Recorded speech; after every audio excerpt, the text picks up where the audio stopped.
जब मैं छोटा था तो मेरी माँ ने एक बार मुझसे कहा कि आज रात तुम जल्दी सो जाओ। मैंने अपनी माँ से पूछा कि आज रात जल्दी सोने का क्या कारण है, और मेरी माँ ने कहा ताकि तुम सुबह उठ सको और स्कूल जा सको और स्कूल में अच्छा परफॉर्म कर सको। मैंने कहा कि मुझे अच्छा परफॉर्म करने की क्या ज़रूरत है स्कूल में। मेरी माँ ने कहा अगर तुम अच्छा परफॉर्म करोगे तो तुम्हें कॉलेज में एडमिशन मिलेगा। मैंने कहा मुझे कॉलेज में एडमिशन की क्या ज़रूरत है। उन्होंने कहा तब तुम्हें एक अच्छी नौकरी मिलेगी। मैंने कहा नौकरी मिलने से क्या होगा। उन्होंने कहा तुम्हारी परिवार होगा, तुम अपना अलग से घर बना पाओगे और अपनी ज़िंदगी को अच्छे से जी पाओगे। मैंने कहा फिर उसके बाद क्या। मेरी माँ ने कहा बस इतना ही। मैंने कहा बस क्या यही ज़िंदगी है। मेरा जन्म एक यहूदी परिवार में हुआ था और मैं अपने परिवार में इकलौता बेटा था। इसलिए मेरे माँ बाप मुझे बहुत प्यार करते थे और ऐसा लगता था कि पूरी दुनिया बस मेरे अंदर ही है। जब मैं लोगों से बातचीत किया करता था तो लोग भी मुझे ऐसा महसूस कराते थे कि हाँ, इंसान स्वार्थी है और पूरी दुनिया इंसान के कारण ही चलती है। लेकिन जब मैं बड़ा हुआ तो मुझे पता लगा ये कुछ भी नहीं है। मैं एक प्राइवेट स्कूल में पढ़ता था और प्राइवेट स्कूल में एक सब्जेक्ट था अबाउट लाइफ ऑफ जीसस, यीशु मसीह की ज़िंदगी के बारे में। तो मैं अपने रब्बी से एक बार पूछने लगा कि रब्बी मुझे बताएं कि हम यीशु मसीह में क्यों विश्वास नहीं करते हैं। और उन्होंने एक्सप्लेन करना शुरू किया और बताया कि जब मसीहा आएगा तो मसीहा शांति को लेकर आएगा। लेकिन यीशु आज से 2000 साल पहले आया, लेकिन उसके आने के बाद कोई भी शांति नहीं हुई। और मैं इस सवाल का जवाब सुनकर मैं शांत हो गया। इससे मेरे मन की जो भावना थी वो शांत हो गई। उसके बाद जब मैं बड़ा होता गया, मैं कॉलेज जाने लगा, तो मेरे मन के अंदर मार्क्सिज्म वाली फीलिंग आने लगी। मुझे ऐसा लगा कि दुनिया में बहुत बुराई है और पूरी दुनिया को बदलना पड़ेगा। उस समय मुझे दुनिया में बहुत ही ज़्यादा बुराइयां नज़र आ रही थी। मुझे लग रहा था कि एक कल्चर अपने आप को अच्छा बताती है और दूसरी कल्चर को और उनकी परंपराओं को नीचा दिखाती है। ये दुनिया में अच्छा ही नहीं है। ऐसे ही एक देश अपने आप को बड़ा बताता है, दूसरे देश को गरीब समझता है। और मुझे लगा कि हमारी दुनिया में बहुत सारी प्रॉब्लम हैं, चाहे वो कल्चर के बीच में हो, चाहे वो भाषा को लेकर हो, चाहे वो फिर लोगों के रंग को लेकर ही क्यों ना हो। और मैं इन सब चीज़ों को ख़त्म करना चाहता था। मैं दुनिया को एक अच्छी जगह बनाना चाहता था रहने के लिए। लेकिन उस समय मेरी सबसे बड़ी समस्या यह थी कि मैं पूरी दुनिया को तो बदलने की कोशिश कर रहा था, समाज को बदलने की कोशिश कर रहा था। लेकिन फिर मैंने धीरे धीरे रियलाइज़ किया कि समाज दिक्कत नहीं है, समाज में दिक्कत नहीं है, दिक्कत लोगों के मन में है, दिल में है। लोगों के मन में स्वार्थीपन है, चोरी है, लालच है, लोभ है, पैसों का प्रेम है। ये सब चीज़ें इंसान के जीवन को और सोसाइटी को ख़राब कर रही हैं। तो अगर सोसाइटी को बदलना है तो इंसान के मन को बदलना पड़ेगा, उसके दिल को बदलना पड़ेगा। और वो मैं जानता नहीं था। मैं तो सोचता था कि सिर्फ़ और सिर्फ सोसाइटी को ही मैं बदल सकता हूँ, लेकिन दिल को बदलना मैं नहीं जानता था। जब मैं अपने कॉलेज के फर्स्ट ईयर में था, किसी ने मेरा दरवाज़ा खटखटाया। मैंने दरवाज़ा खोला और वहाँ पर एक जवान लड़का खड़ा था। उसने कहा कि उसका नाम पॉल है और उसने कहा कि वो आज मुझे यीशु मसीह के बारे में, यीशु मसीह के साथ कैसे एक रिश्ता बना सकते हैं उसके बारे में बताएगा। मैंने कहा कि मैं ये सब नहीं सुनना चाहता क्योंकि मैं एक यहूदी हूँ। और पॉल ने कहा ठीक है, मैं भी एक यहूदी हूँ, तो हम बात कर सकते हैं। तो मैंने कहा ठीक है, बिल्कुल, आप मेरे कमरे में आइए। और मैंने अपने कुछ और यहूदी लोगों को बुलाया और हम सब बात करने लगे। और तब पॉल ने हमारे साथ डिस्कस करना शुरू किया कि किस प्रकार यीशु मसीह यहूदियों के मसीहा थे, क्या बातें उन्हें यहूदियों का मसीहा बनाती है। और इवन यहूदियों का ही नहीं, वो पूरी दुनिया के मसीहा थे।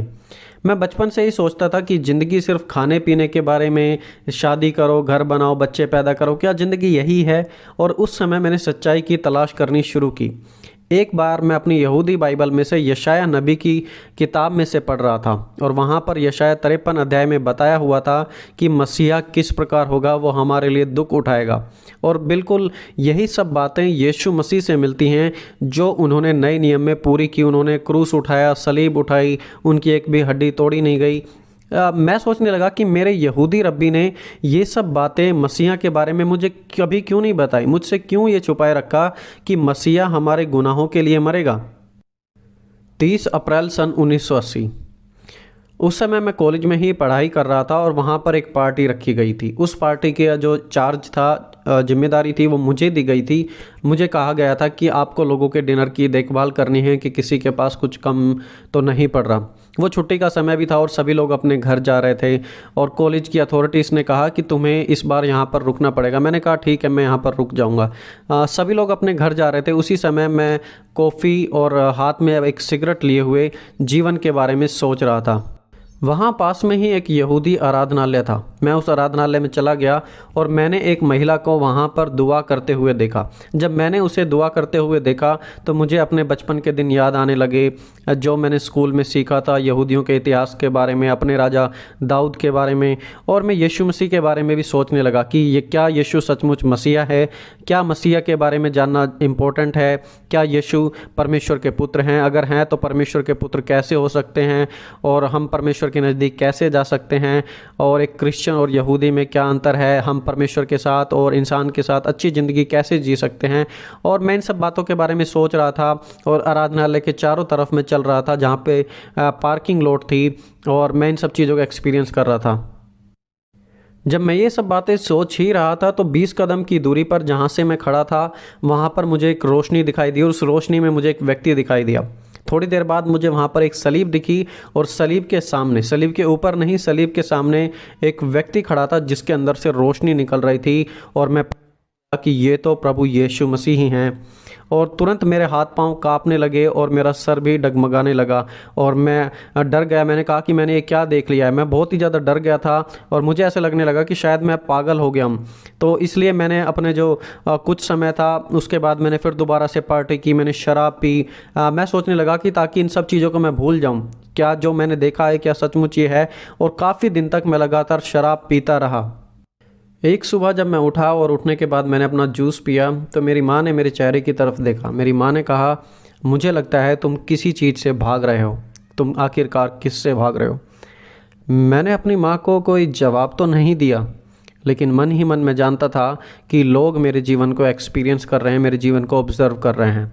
और उस दिन मुझे रियलाइज़ हुआ कि ज़िंदगी सिर्फ मेरे बारे में नहीं है, अपने लिए जीने के बारे में नहीं है, ज़िंदगी परमेश्वर के बारे में जीने के लिए है। और जो उद्देश्य परमेश्वर ने मुझे दिया है उस उद्देश्य को पूरा करने के लिए है ये ज़िंदगी। और फिर उसी दिन मैंने परमेश्वर को स्वीकार किया, अपने जीवन में बुलाया, और मेरे जीवन में शांति आई, मेरे जीवन में बदलावट आने लगी। उन सब चीज़ों के जवाब मिलने लगे जिनके बारे में सोचता था कि कभी जवाब नहीं मिलेंगे।